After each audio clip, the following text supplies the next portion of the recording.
What makes you think it's slow? It's a FISSURE. Only might do that here.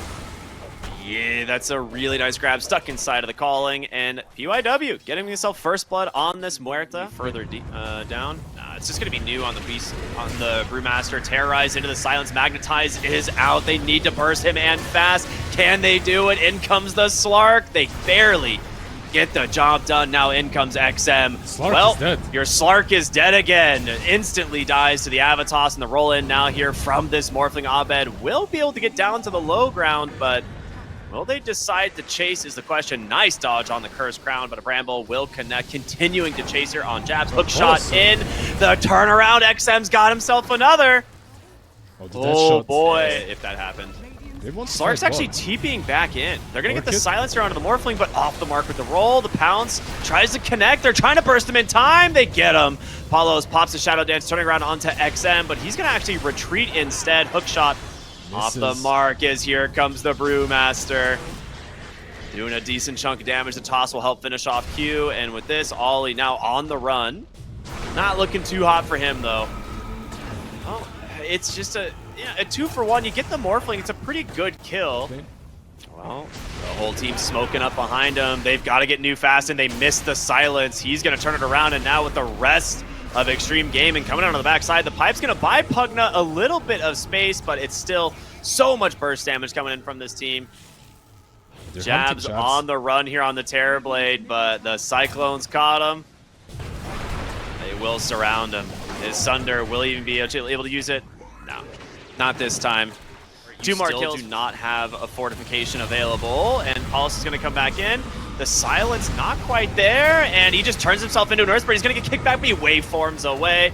He's looking for more. Abed, backside of the fight, managed to get on top of New. There's going to be the Magnetize, but where's the rest of the team? They've got to find an opening, and, well, XM finds the opening instead. He just goes in, takes down that Pugna, and now here comes the Morphling, looking for more dead shots, sends Palos outside of the Depth Shroud.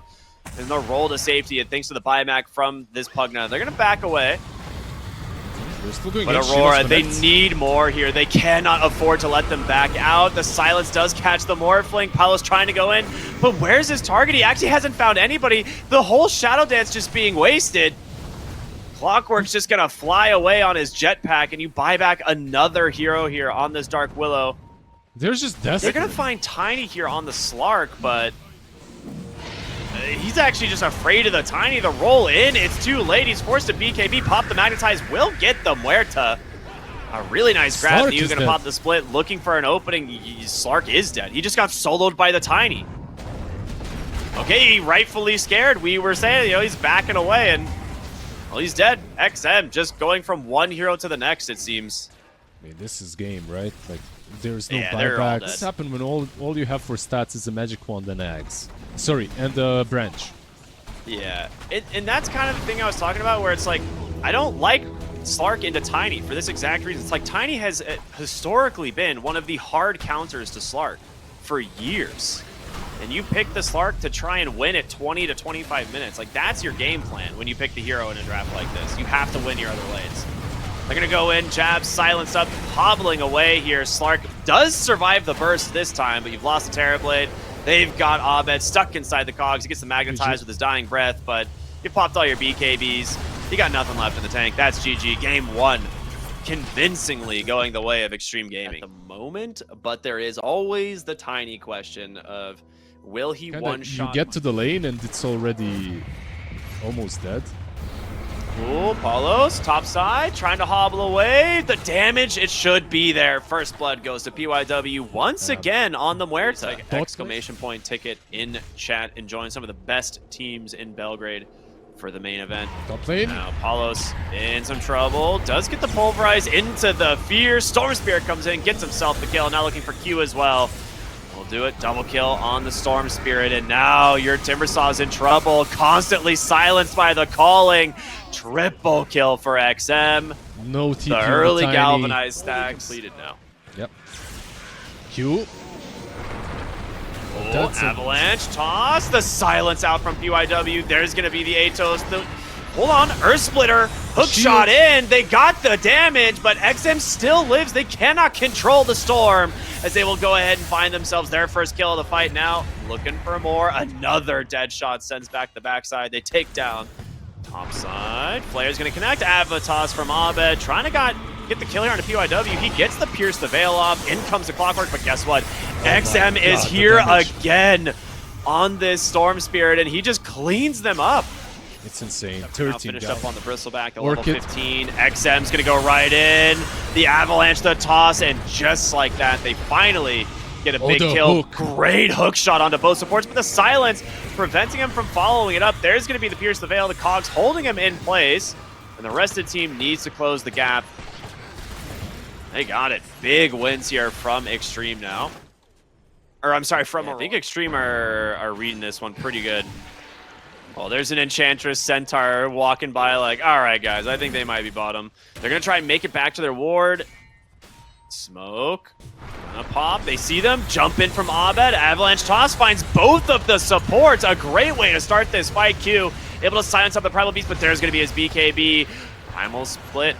Or I'm sorry, the Splitter off the mark, but your Prowly's BKB is mostly just used to retreat, and now the chase continues. The Timber Saw doing so much damage. As Bristleback has built up a lot of goose stacks, and I don't think he's making it out of this one. That is 3 dead. BKB now out from the Dragon Knight, and that, well, Aurora's back, baby. Huge one fights back to back. Absolutely. Wards win. Bristleback. He's gonna go in, try and grab this. I mean, he just doesn't have the damage. He tried to grab the Enchantress, just dies, and instead XM's on the backside. He's found Ollie, taking a ton of damage here. Gets silenced up for the moment, but the Pulverize, the damage comes in from the Dragon Knight as he just chews through the side of Aurora.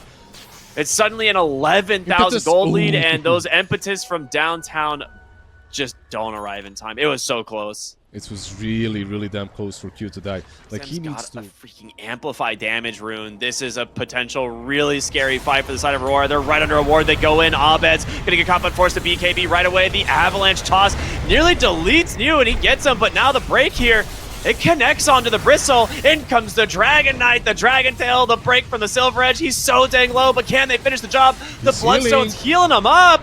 He's gonna turn. Can you get out now on Xtreme is the question. A buyback from Q. The hook shot's going to come in. The toss as well. But PYW gets to pierce the veil. He's going to look for his own openings. And Tiny's dead. Dude, he can't kill the supports. Yeah, he can't kill the supports. Meanwhile, the supports are killing his Timber. Enchantress soloed him. Like, he just died to the Pike Enchantress on Timber. Pretty dang good. Some extra speed, the silence, everything about this item is good on DK this game. Oh, what a 4-staff. Really good bait. They jump in here on New, trying to zone the backline, also getting a lot of vision here to play with. As they're going to pop their fortification. Break actually clipping the Bristleback. He needs to be very careful. Nice stomp onto 2. There's the Earth Splitter. Can they actually find the opening? They've got the Enchantress. She's dead. Pulverized now out, but canceled right away from the hook shot of the Timber Saw. But Abed, he's just dead. This amplified damage on XM has completely shredded them. They do have the buyback on Tiny. If they commit to... They want to blow a target up. Maybe the Muerta? The Muerta would be good. They got her, but Aegis reclaim. Can they actually finish off these big heroes? Hookshot's going to bail out the Bristleback for the moment, but the impetus, it's just Polosin. He's got him. The Enchantress is too strong. Like, he's dealing so much damage in these fights. He killed, like, one of these fights, he killed a Timber Solo. Now he's just dealing with his feed some mana to Polosin. He misses some mana from time to time. He's dealing too much damage. Well, you have one lane of barracks protecting you from mega creeps, and Bristleback buys. I don't know if it's gonna matter. There's gonna be an Avalanche Toss, great dodge from the Zip. Now let's see if they can actually do something. Uh-oh, break, gonna turn in. There's gonna be the Bristleback. The Quill's starting to stack up here, but he gets out anyway, and now XM, well, cleans up your Elder Titan very easily. He's gonna buy back into this game. They've got to do something. Bristleback pops the BKB, gets on top of Newt. There's the Pulverize, though. The Quills. Who's going to win? Well, GG. I guess no real winners there, but that's GG. That's a dieback on the Bristle. And just like that, Xtreme take the series 2-0. Ooh,